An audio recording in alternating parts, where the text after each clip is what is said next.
The Ministry of Defense never relents in its tireless efforts to ensure that our troops have the finest weapons and equipment the Federation has to offer. But now with the release of the Truth Enforcer's premium Warbond, many Helldivers are wondering whether it's all it's cracked up to be. Today, on behalf of the Ministry of Defense, and with the cooperation of the Ministry of Truth and Ministry of Science, we present an extensive analysis of the Truth Enforcer's premium Warbond so you can decide whether it's really worth the price of admission.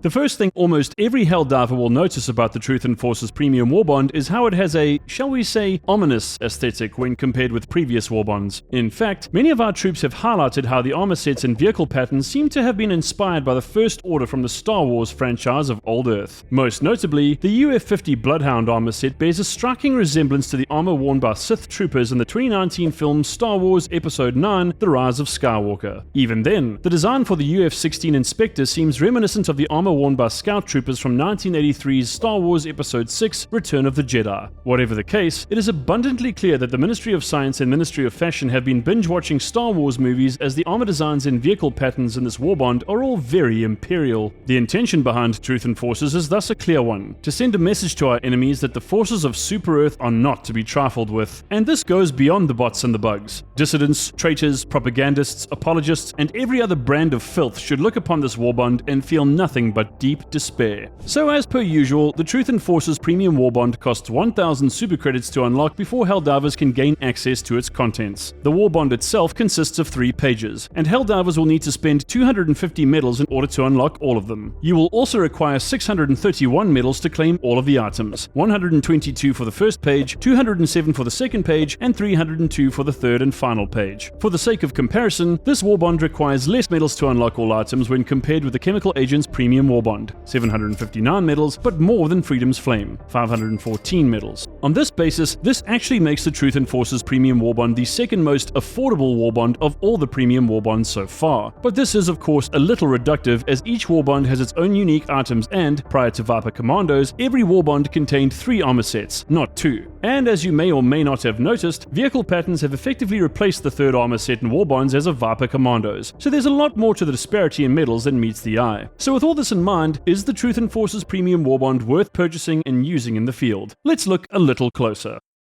So although we've taken a cursory look at Truth Enforcer's armor sets, we really need to get into the super nitty-gritty here and find out more about their stats and attributes. The first armor set you will have to unlock is the UF-50 Bloodhound, which is available on page 2. So before you can even consider purchasing it, you'll need to spend 90 medals on page 1. In order to acquire the full armor set, you'll need to spend a total of 80 medals, 35 for the helmet and 45 for the body armor. The UF-50 Bloodhound is blood red in color and is a medium armor set, meaning it has an armor rating of 100, a speed rating of 500, and a stamina regen of 100. In short, other than its menacing aesthetic, the Bloodhound is mostly unremarkable, but what does actually make it unique and seemingly worthwhile is the passive it comes with. Unflinching does exactly what it says. It prevents Helldivers from flinching when hit by incoming enemy projectiles or attacks. To be more specific, unflinching reduces recoil caused by damage by 95% and also lowers the amount of stagger a Helldiver experiences. It will also cause a Helldiver to start laughing maniacally 1 second sooner.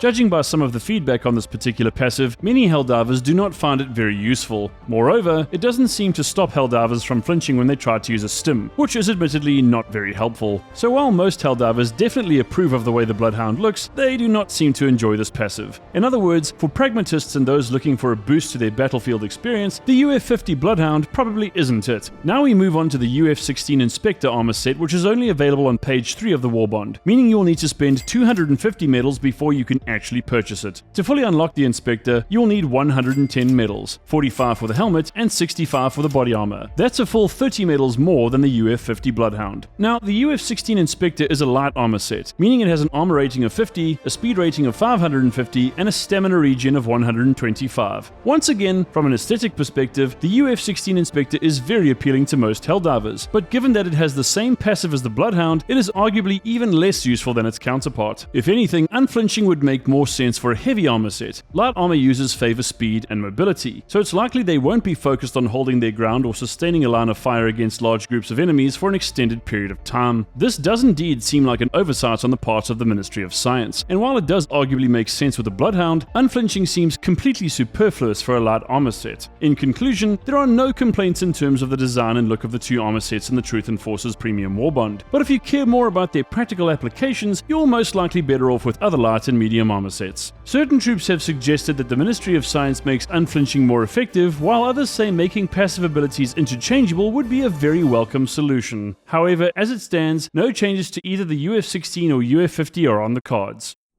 We now turn our attention to the weapons that come as part of the Truth Enforcers Premium Warbond. These include the SG-20 Holt pump-action shotgun, SMG-32 Reprimand heavy SMG, and Plas-15 Loyalist plasma pistol. We begin with the SG-20 Holt since you'll find it on page 1, meaning it's one of the first items you'll be able to purchase in Truth Enforcers. In addition, it only costs 20 medals, making it the most affordable weapon in the Warbond. The Holt features a unique dual-tube design, allowing Helldivers to switch between the tubes as they see fit. The first tube contains medium armor-piercing flechettes, while the second contains light armor-piercing stun pellets. And with two different tubes, this means the Holt has two different magazines, each of which contains 8 rounds of each ammo type. Each flechette shell contains 11 individual pellets, with each round inflicting 35 standard damage and 10 durable. Furthermore, flechette rounds have a demolition force of 10, a stagger force of 20, and a push force of 20, making them highly effective against both light and medium enemies. As for the stun rounds, each contains 20 pellets and inflict 6 standard damage and only 2 durable. However, stun rounds have a medium stun with a status strength of 1, meaning that you can use them to stop an enemy advance for a few seconds while you reload your flechettes. Interestingly, the Holt stun rounds have the same demolition force as the flechettes, but its stagger force is only 15 while its push force is 10, just half that of the flechettes. The Holt is thus a versatile weapon, but because of its level of spread, it is only really useful for close quarters combat. So given how versatile it is and that it's relatively easy to acquire, the SG-20 Holt is a solid choice, especially for Helldivers who enjoy using shotguns in the field. It also appears that many Helldivers advocate its use in more intense combat situations where maintaining distance becomes virtually impossible. So overall, the SG-20 is an excellent addition to our arsenal.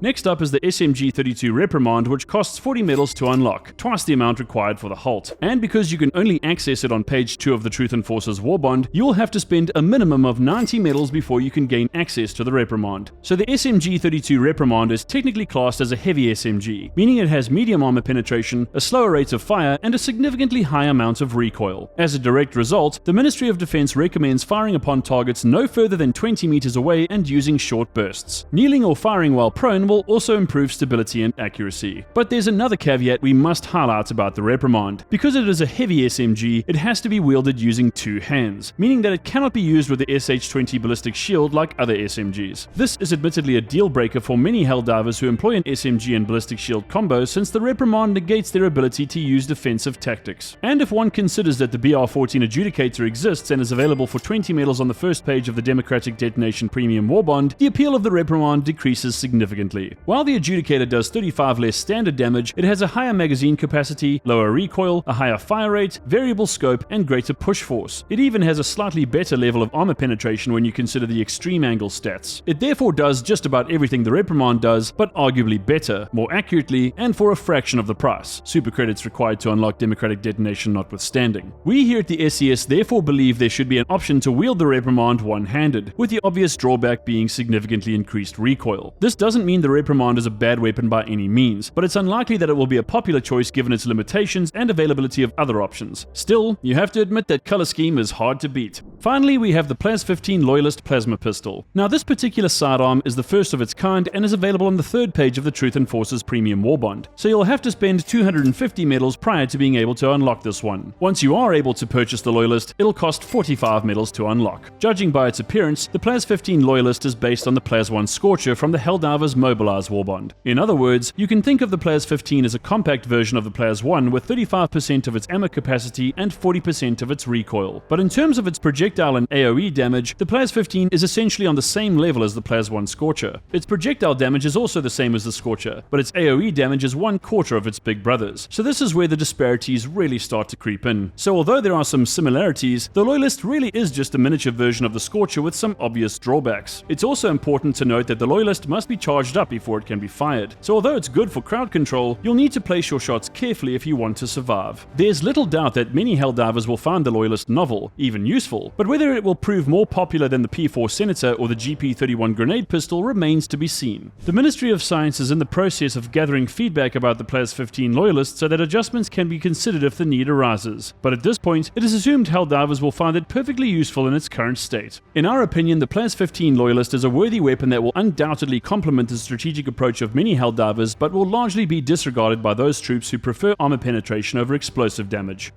Having looked at the Warbond's primary components, let's now give some consideration to the various cosmetic items it contains. The first page of Truth Enforcers has 2 cosmetic items, the inconspicuous black exosuit vehicle pattern for 50 medals and the inconspicuous black hellpod pattern for 10 medals. Purchasing the inconspicuous black exosuit vehicle pattern will allow you to change the paint job for both the Exo 45 Patriot and Exo 49 Emancipator exosuits. Similarly, the inconspicuous black hellpod vehicle pattern will recolor not just your hellpod, but all of your resupply and weapon drops as well. Naturally, these cosmetic changes make no actual difference to the way your mechs or hellpods work, but they certainly look very imposing and fill one with a sense of pride when seeing them on the battlefield. While they work in most scenarios, they seem very appropriate when fighting the bots, especially since they seem to believe they have the hegemony when it comes to a red and black color scheme. As for the second page of the Warbond, it contains the Pride of the Whistleblower cape, which costs 20 medals, the Pride of the Whistleblower player card for 5 medals, and the inconspicuous black shuttle vehicle pattern for 50 medals. Since the Pride of the Whistleblower cosmetics are available on the same page as the UF50 Bloodhound medium armor set, it is assumed that these are meant to be paired with it. And we must admit, the end result of combining these items is one that is the epitome of a soldier who never rests in their quest for liberty, justice, and truth. Then, as with the other inconspicuous black vehicle patterns, the shuttle pattern will recolor your Pelican a jet black with red and white accents, which should allow you to see it easily during daylight hours, but make it largely hidden when night falls. Again, this may not make any major difference to your battlefield experience, but the sense of awe that should fill you upon seeing the arriving Pelican should be more than enough to justify purchasing it. Finally, on page 3, you will find the Proof of Faultless Virtue cape for 30 medals and player card for 15. These cosmetic items are themed to complement the UF16 Inspector Light armor set, and if you want to truly let your other Helldivers know how righteous and filled with truth you are, this is the only combination you'll want to sport on the battlefield and in your Super Destroyer. In the end, the cosmetic items contained within the Truth Enforcers Warbond, and even the way the armor sets and weapons look, are what really set it apart from previous Warbonds. Truth Enforcers lets our enemies know that our resolve is unbreakable and that we will never be defeated. It fills us with a sense of unwavering pride and certainty that is the very lifeblood of the Federation. Put another way, Truth Enforcers has some of the most democratic cosmetics in the known galaxy, and we're sure many of you agree wholeheartedly with this assessment.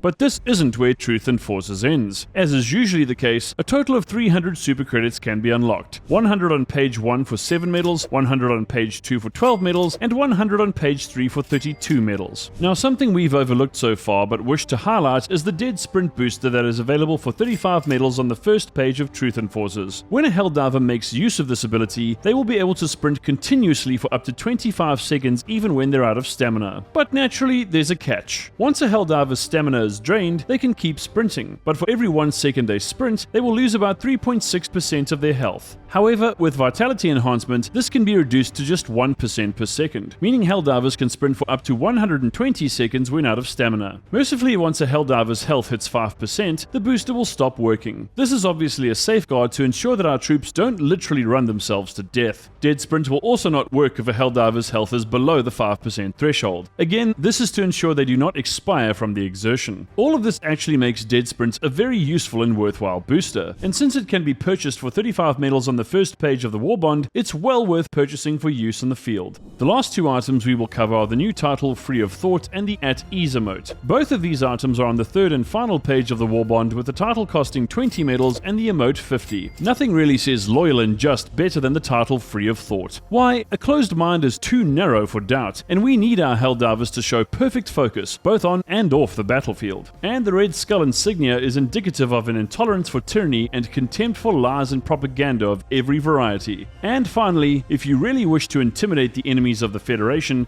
being at ease while donning any of the armor sets contained in this warbond will more than do the trick. Yes, with this, you can tell traitors with perfect composure. Interesting observation. Now face the wall. Ultimately, Truth Enforcers is for the most devout of Helldivers who truly love Super Earth, manage democracy, and the blinding lights of liberty and justice. Before we bring this broadcast to an end, we wish to discuss the UF-84 Doubt Killer armor set that was brought into rotation around the same time as Truth Enforcers. This medium armor set can be bought from the Superstore when available. The helmet costs 200 super credits while the body armor costs 400. In essence, the Doubt Killer has the same unflinching passive and armor stats as the UF-50 Bloodhound, making it fairly useful on the battlefield. The Doubt Killer is arguably the single most intimidating armor set available and seems to be inspired by the 1999 anime film Jinro, the Wolf Brigade from Old Earth. It is admittedly an expensive armor set, but given how it inspires fear in the enemies of Super Earth, we here at the SCS say it is indeed worth the cost. Having thoroughly examined the Truth Enforcers Warbond and weighed up its pros and cons, we do believe that, while it isn't for everyone, it is indeed worth it. Having said this, we do believe the unflinching passive could use some adjustments, and some tweaks to the reprimand would make it a little more unique and appealing. But the Holt is a very impressive shotgun, and the Dead Sprint booster will definitely help many Helldivers out of a bind when they need it most. And of course, from a thematic and aesthetic perspective, we really don't think we can fault Truth Enforcers at all. On this level, it really is managed democracy distilled. So ends yet another liberated broadcast from the SCS. Is Truth Enforcers actually worthwhile? And is there anything you would want to change about it? Be sure to let us know your thoughts and opinions in the comments section. If you're hungry for more truth and analysis, why not see if you suffer from any of the 7 super sins? Or maybe you want to find out more about the many mysteries currently plaguing Super Earth and the Helldivers. We recommend you watch these broadcasts when you're able. Finally, if there's anything you would like us to cover in an upcoming broadcast, feel free to leave your suggestions in the comments down below. On behalf of High Command and the Ministry of Defense, this is the SCS signing off.